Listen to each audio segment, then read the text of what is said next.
का शासनकाल हुआ करता था और उसमें बड़े बड़े विद्वान, संगीतज्ञ, ज्योतिषाचार्य सभी उपस्थित थे और अकबर ने 9 लोगों को जो विशेष ज्ञानी थे उनको अपने नवरत्नों में शामिल कर लिया। उन्हीं नवरत्नों में एक हमारे संगीत के पुरोधा तानसेन जी थे।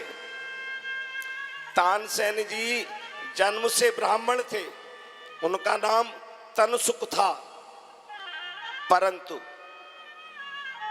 बाद में मोहम्मद गौस के शिष्य बन गए और उनका नाम मोहम्मद गौस ने तानसेन रख दिया। आपने कभी ग्वालियर में हजीरे पर देखा होगा मोहम्मद गौस का मकबरा। एक बार अकबर ने संगीत की सभा का आयोजन किया और प्रतियोगिता आयोजित की कि जो भी उसका स्थान प्रदान करूंगा। तब उस संगीत सभा में सभी विद्वान संगीतज्ञ आए, सभी ने अपनी अपनी प्रस्तुति दी, परंतु तानसेन जी की प्रस्तुति को देखकर अकबर दंग रह गए, क्योंकि तानसेन जी को राग सिद्ध थे। मेघ राग गाते तो बारिश होने लगती, दीप राग गाते तो दीप जल जाते। तब अकबर जी ने सुना और तानसेन जी प्रतियोगिता में सबसे प्रथम स्थान प्राप्त किया। तब राजा अकबर ने तानसेन को बुलाया और बोले कि तानसेन जी, मुझे नहीं लगता कि विश्व में तुमसे भी ज्यादा कोई ज्ञानी होगा, इसलिए मैं तुम्हें अपने नवरत्नों से भी ऊपर विशेष रत्नों में स्थान देता हूं। तब तानसेन जी बोले कि प्रभु महाराज, आपका आदेश तो शिरोधार्य है, परंतु ऐसा न कहिएगा, मैं तो अल्प ज्ञानी हूं, मुझसे बड़े कई ज्ञानी हैं, कई संगीतज्ञ हैं। तब राजा आश्चर्यचकित होकर पूछने लगा कि तुमसे बड़ा कौन है? तब तानसेन जी बोले कि मुझसे बड़े मेरे गुरुदेव हैं। अकबर ने पूछा कौन है तुम्हारे गुरुदेव? तानसेन जी ने बताया कि मेरे गुरुदेव स्वामी श्री हरिदास जी हैं, जो वृंदावन में निवास करते हैं। तो अकबर बोला कि स्वामी जी को सभा में बुलाया जाए, मैं उनका संगीत सुनना चाहता हूं। तब तानसेन जी बोले कि महाराज, ये संभव नहीं हो सकता। क्यों? कि मेरे गुरुदेव किसी के सामने नहीं गाते। राजन, मेरे गुरुदेव अपने प्रभु के लिए गाते हैं, केवल उनके सामने गाते हैं।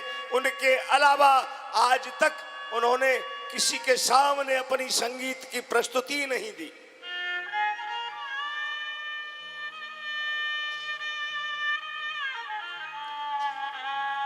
आपने देखा होगा, कभी आप वृंदावन में गए होंगे, निधि वन में स्वामी हरिदास जी का मंदिर है और उसी निधि वन में होकर भगवान प्रकट हो गए और उन्हीं भगवान का जो स्वरूप है वह आज भी निधि वन में विराजमान है। विश्व के सभी वैज्ञानिकों ने उसका परीक्षण किया है, परंतु आज तक किसी को यह नहीं पता चला कि वह मूर्ति किस धातु की है।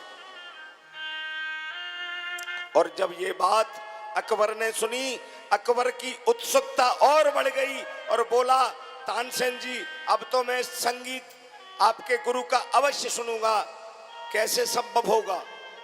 तब तानसेन जी बोले कि एक तरीका है, आप भेष बदल लीजिए और मैं आपको ले चलता हूं संगीत सुनाने। तब राजा अकबर भेष बदल के स्वामी हरिदास जी के आश्रम वृंदावन पहुंचे और छुपकर बैठ गए। तानसेन जी अंदर जाके स्वामी जी को प्रणाम किया और संगीत शुरू हो गया। तानसेन जी गाते गाते गलत राग गाने लग गए और जैसे ही गलत गाया स्वामी हरिदास ने रोक दिया, रुको तानसेन, तुमने गलत स्वर लगा दिया है। तानसेन जी बोले, गुरुदेव तो कैसे गाते हैं आप सुनाइएगा। तब गुरुदेव ने गाना शुरू किया और जैसे ही गुरुदेव ने गाना शुरू किया पूरी प्रकृति स्तब्ध रह गई और गुरुदेव की आंखें बंद हैं, आंखों से अश्रु की धार बह रही है और गुरुदेव अपने प्रभु के लिए गाते हैं। तब राजा अकबर ने सुना और राजा अकबर के मुंह से निकल गया वाह। और जैसे ही गुरुदेव ने आवाज सुनी, गुरुदेव ने गाना बंद कर दिया और पूछा, तानसेन और कौन है तुम्हारे साथ? तानसेन जी बोले कि गुरुदेव, महाराज अकबर आपका संगीत सुनना चाहते थे, इसलिए छुपकर भेष बदलकर आपका संगीत सुनने आए हैं और ये मैंने किया, इसलिए मुझे क्षमा करिएगा। तब गुरुजी ने राजा को अंदर बुलाया और कहा कि तुमने छुपकर मेरा संगीत सुना है, मैं केवल प्रभु के लिए गाता हूं।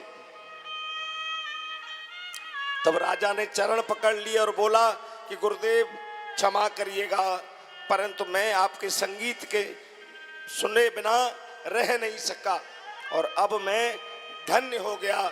अब आप मुझसे मांगिए, आप क्या चाहते हैं। तब स्वामी हरिदास बोले कि आप क्या दे सकते हैं मुझे। राजा बोला, मैं राजा हूं, आप कुछ भी मांगिए वही दे दूंगा। स्वामी ने एक बार मना किया कि कोई बात नहीं, कोई कुछ देने की आवश्यकता नहीं, परंतु राजा हटी होता है, राजहट, बालहट, त्रियाहट। राजा हट पकड़ गया और बोला, मैं आपको कुछ देना चाहता हूं, आप मांगिए।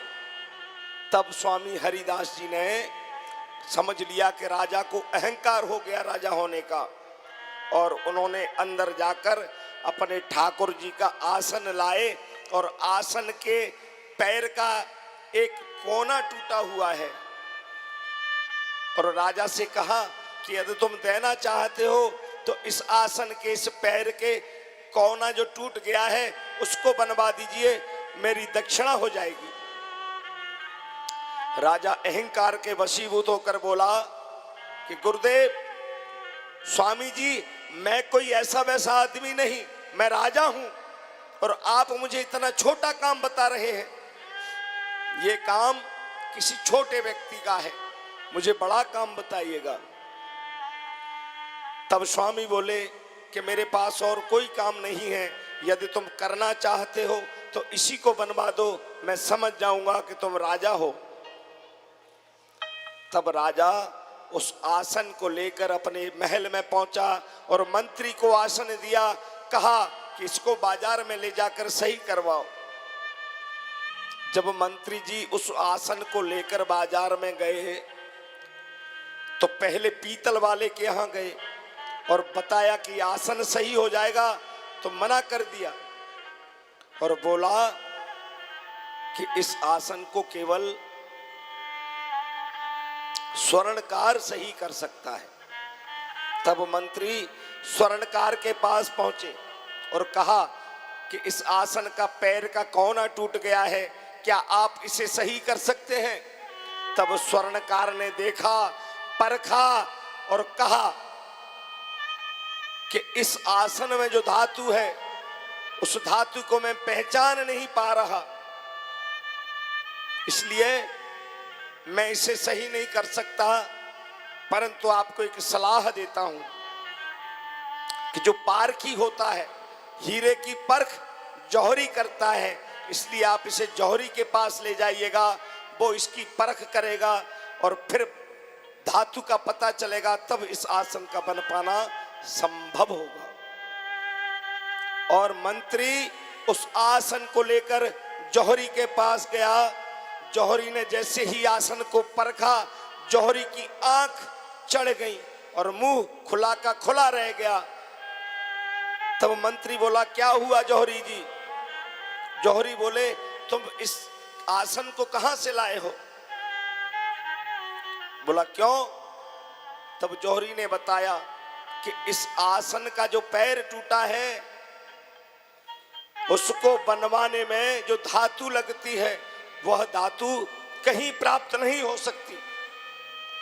इस धराधाम पर, इस संसार में इस धातु कहीं प्राप्त नहीं हो सकती, और यदि हो गई तो इतना उसका मोल होगा कि तुम्हारा पूरा राज्य भी चला जाएगा, फिर भी इस आसन को सही कर पाना संभव नहीं है, ये असंभव है। और ऐसी बात सुनकर मंत्री आसन को लेकर राजा के पास पहुंचा और सारी बात बताई। तब राजा को आभास हुआ और राजा पुनः उस आसन को लेकर स्वामी जी के पास पहुंचा और चरण पकड़ लिए। आज राजा का अहंकार समाप्त हो गया और कहने लगा, स्वामी जी, मैं आपकी शरण में आया हूं, मेरा अहंकार नष्ट हो गया, मैं इतना क्षुद्र निकला कि मैं आपका आसन ठीक नहीं करवा पाया, प्रभु मुझे क्षमा करिएगा। तब स्वामी हरिदास जी ने राजा को क्षमा किया और आशीर्वाद दिया। तो संगीत के द्वारा स्वामी हरिदास जी ने साक्षात परमात्मा को प्राप्त कर लिया था। इसी प्रकार मीराबाई के बारे में कहा जाता है कि आज तक उनका मृत शरीर कहीं नहीं मिला। मीराबाई का मृत शरीर किसी को नहीं मिला। क्यों? कि मीराबाई अपने शरीर सहित ठाकुर जी में समा गई। ये होती है भक्ति।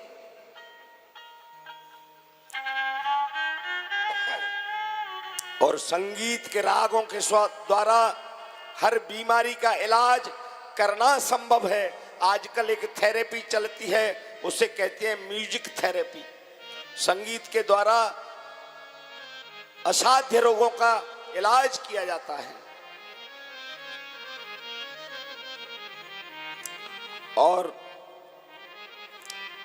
संगीत जीव को ब्रह्म से जोड़ देता है, क्योंकि जब तक जीव एकाग्र चित्त नहीं होता तब तक ब्रह्म का अनुभव नहीं कर पाता। और इस प्रकार संगीत के 10 ठाट होते हैं, उनमें रागों का वर्णन होता है। जय सिया राम, स्वागतम। और इस प्रकार